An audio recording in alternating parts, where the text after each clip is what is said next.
ডেকে লও রাসূলুল্লাহ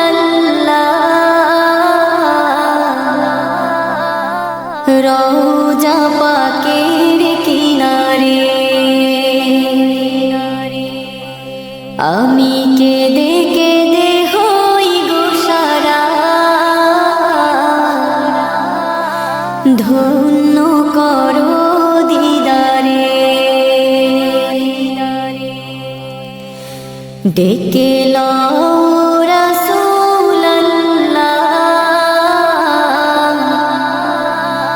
রওজা পাকের কিনারে, আমি কেঁদে কেঁদে হই গো সারা, ধন্য করো দিদারে। আমি সহিতে পারি না বিরহ জ্বালা, ধন্য করো আমারে।